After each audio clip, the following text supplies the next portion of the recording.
નમસ્કાર, આપ જોઈ રહ્યા છો સ્પાર્ક ટુડે ન્યૂઝ। આવતીકાલે ગુરુહરિ હરિપ્રસાદ સ્વામીજી મહારાજનો ચતુર્થ વાર્ષિક શાશ્વત સ્મૃતિ દિન, જેને લઈને ભગતજી પ્રદેશના ભૂલકા દ્વારા શ્રદ્ધાંજલિ અર્પણ કરવામાં આવી। દાસના દાસ તેમજ અનેક યુવાઓના પ્રેરણા સ્ત્રોત ગુરુહરિ હરિપ્રસાદ સ્વામીજીના મહારાજનો ચતુર્થ વાર્ષિક શાશ્વત સ્મૃતિ દિન આવતીકાલે હોય। સ્વામીજીને ભજન કીર્તન ખૂબ પ્રિય હોય, એટલે ભગતજી પ્રદેશના ભૂલકાઓ દ્વારા ગુરુહરિ હરિપ્રસાદ સ્વામીજીને યાદ કરી તેમને શ્રદ્ધાસુમન અર્પણ કરવામાં આવ્યા। સૌથી પહેલાં તો આપના માધ્યમથી અને સ્પાર્ક ટુડે ન્યૂઝ વડોદરાના માધ્યમથી સર્વે દર્શકોને હું નરેશ પરમાર અને સમગ્ર ભૂલકાઓ તરફથી જય શ્રી સ્વામિનારાયણ।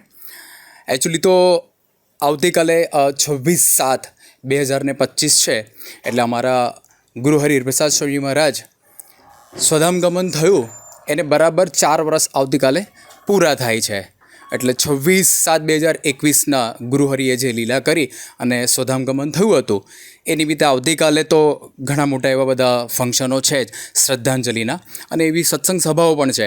પણ આજે અમારા વડોદરાના ભગતજી પ્રદેશના ભૂલકાઓ દ્વારા આજે ગુરુહરિ સ્વામીશ્રીને ભજન ભક્તિ ખૂબ જ ગમતી હતી, એટલે ભજન દ્વારા અમે સ્વામીજીને હા ગડતલ કરીએ છીએ અને આત્મીય થઈને દાસના દાસ થઈને જીવન જીવાય એના માટે થઈને ગુરુહરિ સ્વામીશ્રીને અને પ્રગટ ગુરુહરિ પ્રેમ સ્વરૂપ સ્વામી મહારાજના ચરણોમાં પ્રાર્થના કરીએ છીએ।